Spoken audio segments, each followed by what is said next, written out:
नमस्कार, आधी आबादी बात नारी की में आप सबका स्वागत है। मैं हूँ रश्मि। देखेंगे छठ पूजा की धूमधाम, जानेंगे करियर में आए नए विकल्पों के बारे में, देखेंगे महिलाओं की प्रगति पर एक रिपोर्ट, जानेंगे क्या खास कर रही है आधी आबादी, बताएंगे इंजीनियरिंग फील्ड में बढ़ते स्कोप के बारे में और जानेंगे एक सेमिनार के बारे में। जानते हैं किस तरह से नए करियर विकल्प मौजूद होने की वजह से हमारी आधी आबादी को मिली है एक नई सोच। रोबोट बना रही ये लड़कियां एक मैसेज दे रही है विमेन एम्पावरमेंट का।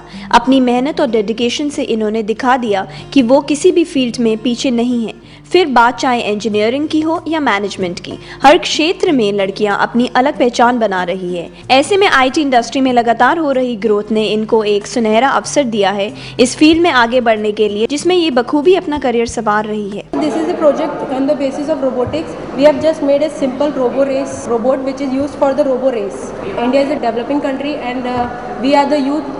By all these technology we can develop our country and take it in the criteria of the developed countries. ये रोबोट वॉर के लिए यहाँ पे एक टेक्निकल फेस्ट हो रहा है जिसमें 2 रोबोट वॉर करेंगे।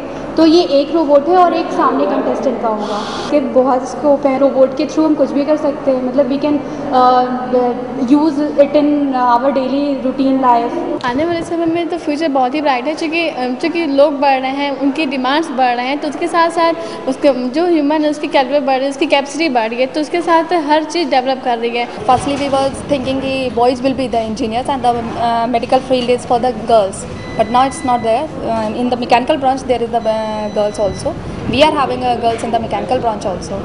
And in all the areas, they are giving the expertise. बढ़ती टेक्नोलॉजी के चलते आज ज्यादातर लड़कियां इंजीनियरिंग फील्ड में अपना करियर बना रही है, जिसमें वो फुल डेडिकेशन के साथ आगे भी बढ़ रही है। इसी को ध्यान में रखते हुए उन्हें मॉडर्न इंफ्रास्ट्रक्चर के साथ कंप्यूटर लैब, लाइब्रेरी और हाईटेक लैब जैसी सभी सुविधाएं मुहैया करवाई जा रही है, जिससे उनको प्रोफेशनली ढंग से ट्रेंड किया जा सके। थियोरेटिकल नॉलेज अपने आप में कुछ भी नहीं है।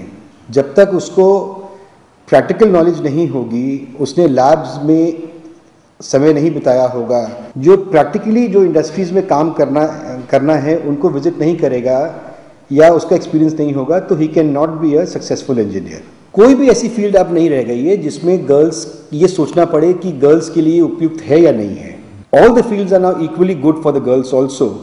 और आज लड़कियों में भी ये फीलिंग आ गई है that they have to be self sufficient. And as far as engineering is concerned, हम तो अपने आप ही देख रहे हैं possibly the girls are doing better than the boys. यहाँ पे अच्छी लैब्स हैं, लाइब्रेरीज़ हैं, ये सब चीज़ें बहुत एक अच्छे स्टूडेंट को डेवलप करती है। ऐसा एटमॉस्फेयर बच्चों पे एग्जर्शन डालता है, उनका माइंड डेवलप होता है, उन्हें समझ में आता है कि इस सिचुएशन में उन्हें कैसे डील करना चाहिए और वो बहुत जल्दी रिस्पॉन्स देते हैं ऐसे situation. On field and off field हम लोग को बहुत अपॉर्चुनिटीज़ मिलती हैं, specially girls. We can see that there are lot of girls doing mechanical work.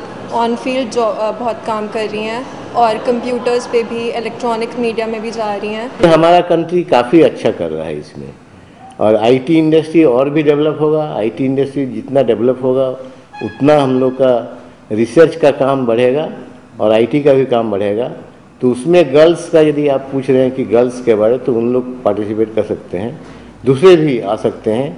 और day by day, month by month और ईयर बाई ईयर हमारा स्कोप फॉर प्लेसमेंट अभी बढ़ते जाएगा। इसके अलावा स्टूडेंट्स की कम्युनिकेशन स्किल और उनकी पर्सनालिटी डेवलपमेंट पर भी ध्यान दिया जाता है, जिससे वो इस फील्ड में आगे बढ़ सके। साथ ही स्टूडेंट्स इंडस्ट्री के तौर तरीकों से रूबरू हो सके। इसके लिए टाइम टू टाइम सेमिनार भी किए जाते हैं। साथ ही स्टूडेंट्स को इंडस्ट्रियल विजिट पर भी ले जाया जाता है ताकि उनको फील्ड की प्रैक्टिकल नॉलेज मिल सके। We know now India is a self reliant nation. हम ये चाहते हैं कि जो भी बच्चे हमारे यहाँ से अपने सेल्फ एम्प्लॉयड एंटरप्रेन्योर्स बने, वो ऐसा काम करें कि जिस संस्था में भी काम कर रहे हैं, they can be an asset to that organisation. आजकल की जो मार्केट है उसके लिए आपको एक प्रेजेंटेबल होना चाहिए।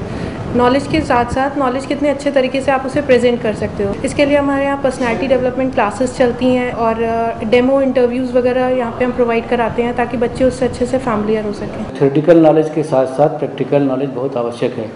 इस सिलसिले में हमारा ये ध्येय होता है कि बच्चों को कुछ प्रैक्टिकल ट्रेनिंग भी दी जाए। इस सिलसिले में जैसे टेक्नोक्रेट्स की नॉलेज मिली, VLSI ट्रेनिंग, एम्बेडेड सिस्टम की ट्रेनिंग, इस तरह की ट्रेनिंग जो है, कैड कैम की ट्रेनिंग, ये apart from the regular courses ये भी ट्रेनिंग दी जाती है, साथ ही साथ इंडस्ट्रियल विजिट भी कराई जाती है। खैर इतना तो साफ है, आने वाले दौर में टेक्नोलॉजी में नए बदलाव आएंगे और उनमें भी करियर के तमाम ऑप्शन खुलेंगे, लेकिन उनमें वही स्टूडेंट्स अपनी जगह बना पाएंगे जो हर चीज़ में परफेक्ट होंगे। ऐसे में इन्हें कॉर्पोरेट वर्ल्ड के हिसाब से तैयार कर रहे ये संस्थान इनके फ्यूचर को तो नई दिशा दे ही रहे हैं, साथ ही देश की आधी आबादी को भी सशक्त कर रहे हैं।